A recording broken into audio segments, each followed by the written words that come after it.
ನಮಸ್ಕಾರ, ನೀವು ನೋಡ್ತಿದ್ದೀರಾ ನ್ಯೂಸ್ ಫಸ್ಟ್ ಎಜುಕೇಶನ್. ನಾನು ಚಂದನಾ ಶೆಟ್ಟಿ. ಇವತ್ತಿನ ಈ ಎಪಿಸೋಡ್ನಲ್ಲಿ ಒಂದು ಇಂಪಾರ್ಟೆಂಟ್ ವಿಚಾರದ ಬಗ್ಗೆ ಅಪ್ಡೇಟ್ ಕೊಡ್ತಿದ್ದೀವಿ. ಅದೇನು ಅಂದರೆ, ಈಗಷ್ಟೇ ನಡೆದಿದ್ದ UGC ನೆಟ್ ಪರೀಕ್ಷೆ ನಡೆದಿತ್ತು. ಆದ್ರೆ ಈಗ NTA ನೆಟ್ ಪರೀಕ್ಷೆಯ 3 ವಿಷಯಗಳಲ್ಲಿ ಮರು ಪರೀಕ್ಷೆ ಘೋಷಣೆ ಮಾಡಿದೆ. ಹಾಗಾದ್ರೆ ಯಾಕೆ ಮರು ಪರೀಕ್ಷೆ? ಬನ್ನಿ ನೋಡೋಣ ಈ ವಿಡಿಯೋದಲ್ಲಿ. ಅಷ್ಟಕ್ಕೂ ಜೂನಿಯರ್ ರಿಸರ್ಚ್ ಫೆಲೋಶಿಪ್ ಸಹಾಯಕ ಪ್ರಾಧ್ಯಾಪಕರ ಅರ್ಹತೆ ಮತ್ತು PhD ಪ್ರವೇಶಕ್ಕಾಗಿ ಜೂನ್ 22ರಿಂದ ಜೂನ್ 30ರವರೆಗೆ ಸುಮಾರು 87 ವಿಷಯಗಳ ಬಗ್ಗೆ NTA ಪರೀಕ್ಷೆ ನಡೆಸಿತ್ತು. ಆದರೆ ಆ ಪೈಕಿ ಇಂಗ್ಲಿಷ್, ವಾಣಿಜ್ಯ ಮತ್ತು ಸಮಾಜಶಾಸ್ತ್ರ ಕ್ವಶ್ಚನ್ ಪೇಪರ್ನಲ್ಲಿ ದೋಷ ಪತ್ತೆಯಾಗಿದ್ವು. ಆ ಬಗ್ಗೆ ಸಾಕಷ್ಟು ದೂರುಗಳು ಬಂದವು. ಆ ದೋಷಗಳನ್ನ ಪರಿಶೀಲನೆ ಮಾಡೋಕೆ ಒಂದು ಸಮಿತಿಯನ್ನ ರಚನೆ ಮಾಡಲಾಯಿತು.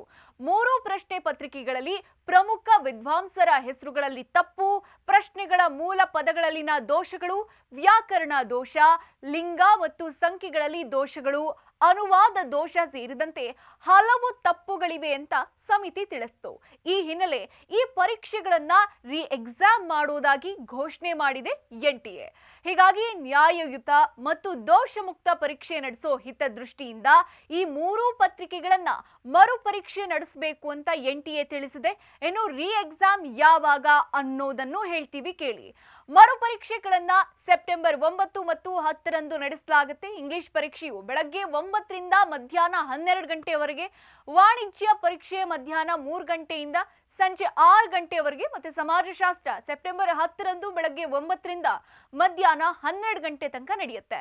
ಪರೀಕ್ಷೆ ನಡೆಯುವ ನಗರ, ಕೇಂದ್ರ ಮತ್ತು ಪ್ರವೇಶ ಪತ್ರದ ಕುರಿತಾದ ಹೆಚ್ಚಿನ ವಿವರಗಳನ್ನ NTA ಅಧಿಕೃತ ವೆಬ್ಸೈಟ್ನಲ್ಲಿ ಪ್ರತ್ಯೇಕವಾಗಿ ತಿಳಿಸಲಾಗುತ್ತೆ ಅಂತ ಹೇಳಲಾಗ್ತಾ ಇದೆ.